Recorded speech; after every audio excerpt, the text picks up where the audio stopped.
Hello and welcome back to another Giant Slayer TFT ranked meta video. Our analysts are here to go through the ranked meta for patch 12.2. In general, the meta still favors flex play with Assassin still near the top of the totem pole. But the B patch did shake things up, so there are plenty of compositions to play. We'll be covering meta items, augments, compositions, and a look at each stage of the game. With so much to cover, let's go ahead and get started. But before we begin, please don't forget to click the links in our description. Give your support to everyone who helped make this video happen. We host many TFT tournaments with plenty of exciting content to come. Be sure to also follow our Giant Slayer TFT social media pages. Alright, let's get back to the video. Let's first go over the opening carousel as well as a look into the meta items for patch 12.2.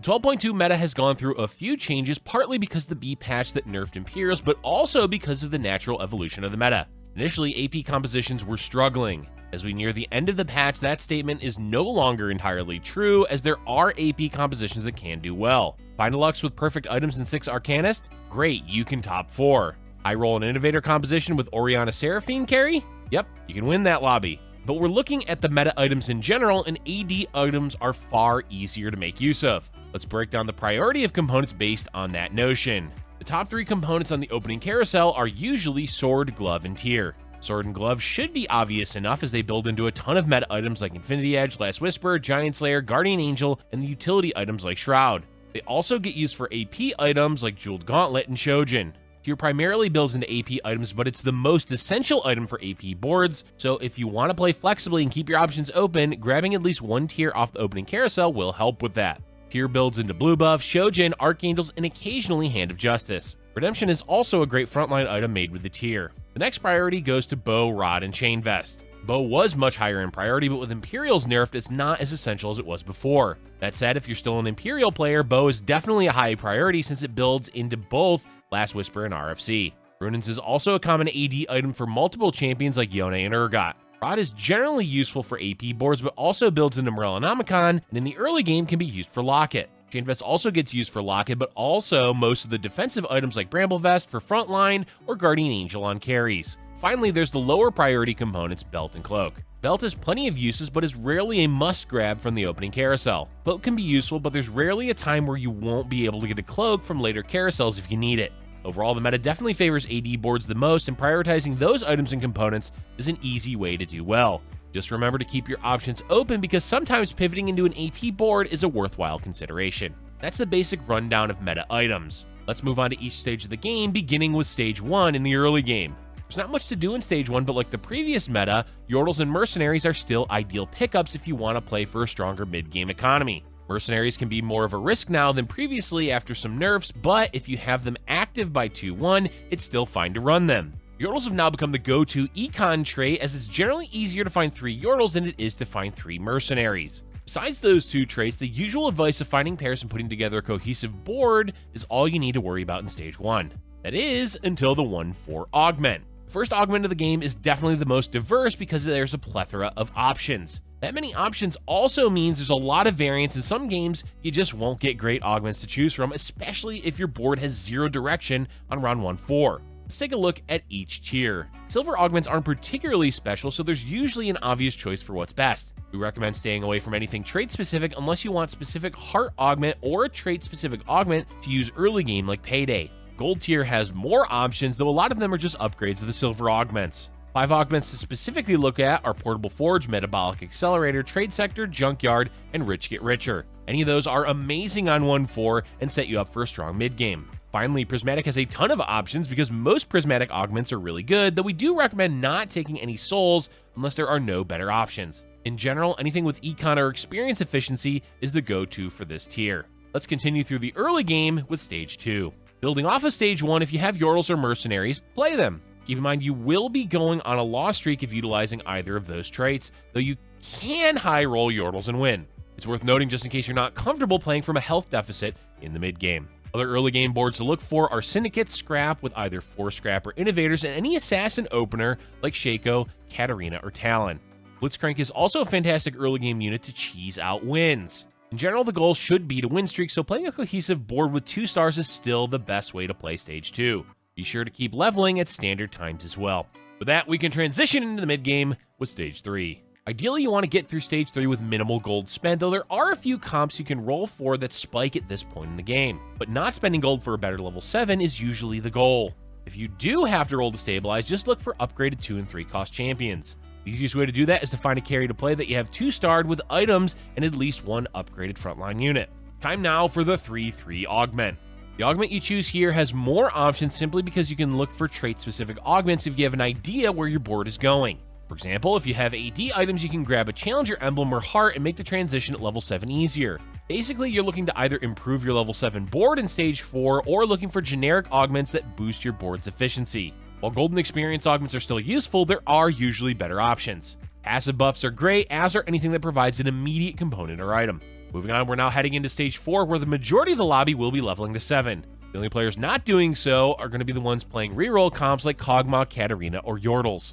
The meta for 12.2 favors 2 things: AD boards and assassins. As we talked about during the item section, AP compositions are viable, but we don't expect them to do well outside of ideal circumstances. By that we mean you need perfect items for Lux and good augments to top 4 with Arcanist, while innovators need to high roll a lot of 4-cost champions and ideally Jace. For the most part, the meta revolves around level 7 at Stage 4, as the shop changes at level 8 make going for 5-cost champions less of a certainty. That means you're looking to stabilize with a 4-cost carry and traits to support that carry. Of course, if your board is doing well and still winning in Stage 4 without rolling a lot of gold, then you can go for a faster level 8, but fast 8 is no longer that large of a spike as it was previously.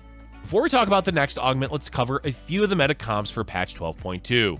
There are 2 main ways to play AD boards, either assassins or a 4-cost carry. Samira was a viable option before the Imperial nerf, but now she's only good if you high roll. Shaco's the primary assassin carry after the nerfs as well, though Talon reroll is still viable. Reroll Katarina is also playable, but it's far more of an outlier than Talon is. Shaco with Syndicate aims for either a Shaco 3 or a Kali 2. After the shop changes, Shaco 3 is more likely to happen, but it depends a lot on how your game is and what compositions the lobby is playing. Kali 2 will do better against clump backline boards, while Shaco 3 does best against squishy champions that he can snipe. Either way, the primary traits will be Syndicate and Assassin. The 2 most common 4-cost AD boards are Urgot and Yone. Urgot is your stock standard Chemtech Bruiser board, and Yone is a mixture between Challenger and Academy with more of an emphasis on Challenger. Fiora can also be used as a main damage dealer, but in general she's better as a secondary DPS. And for AP comps, there's either Arcanist with Lux carry or innovators that use multiple champions to do damage like Orianna, Seraphine, and Jace. To play Lux, you absolutely need blue buff, i.e. and Jeweled Gauntlet, to maximize your damage. Ideally for innovators, you need an Innovator Emblem or Heart plus Jace, as 7 innovators is one of the strongest capped boards. Overall, the best way to go about the meta is to play flexibly. If you have a lot of AD items, pivot into whichever carry you find at level 7 or high roll in Stage 3. Got a lot of tiers and rods? Arcanists. It's not easy to play flex, but it's definitely one of the best ways to go about the current meta. You can easily build a lot of boards around 5-cost champions: Orianna, Janna, Yuumi, Seraphine, and Braum. Alright, let's continue on with the final augment on 4-6. At this point of the game, you should have a clear idea of what board you're playing. The exact details may not be figured out, but you can easily make a choice for your augment that directly benefits your current board. Generally stay away from anything that provides gold or experience, as that's usually wasted this late in the game. Passive buffs, items, trait-specific augments, all of those are great options, and honestly, the 4-6 augment should be the easiest to make a decision on with the information you have in-game at that point. Speaking of information, always scout during and after the augment round, but especially the 4-6 augment. Time for our final section, the late game. Late game for 12.2 is quite interesting because the shop changes at level 8 have altered the 5-cost landscape slightly. It's actually more of a high roll now than before to 2-star 5-cost, so the majority of boards are built around not relying on a 5-cost carry. We'll talk more about 5-cost soon, but let's first cover level 8 and 9. Ideally, level 8 should be hit somewhere between 4.5 and 5.3. This is just a general window to go by, as earlier or later is fine depending on your econ, board state, and lobby. Once you're level 8, the game becomes simple, as the plan is to upgrade your existing champions, add in any relevant units and traits as needed. As for level 9, if your board is doing well and you've gone to level 8 and you keep winning and sit on your econ, then slowly leveling to 9 is viable. Another viable option is to roll for a 3-star 4-cost, though you must scout often to make sure no one else is contesting. Your board is not doing well and you're still bleeding health, well, then the only thing you can do is roll every round and prage to Mort Dog to save you. If not, try your best to focus on positioning to squeeze out a win here or there for a slightly better placement. For 5 cost units, the best all-around champion is Yumi because she can fit into any board on her own without any items or traits. Tomcat took a hit to his scaling this patch, so only lean on him if you find him early in Stage 4. Jace, as mentioned earlier, is primarily used for innovators, and Victor actually got better at level 1, so adding him to a Chemtech or Arcanist board is ideal. 2 main 5 cost carries are Akali and Kai'Sa, but keep in mind neither of them are great at level 1, so you need to 2-star them if they're your main damage dealer. That means for the most part you won't be relying on them as a carry, and instead for extra damage in their traits. Overall, 5 costs can be impactful, but not being able to consistently 2-star them is definitely detrimental to their value. And to end, the main thing you can do as a player to improve your late game is scouting and positioning. Always make this a priority in the late game, as doing so is a great way to improve at the game and earn more consistent top 4 finishes. Otherwise, as we always say, the easiest way to place higher is focusing more on the early and mid game, since those stages have a huge influence on how the game ends.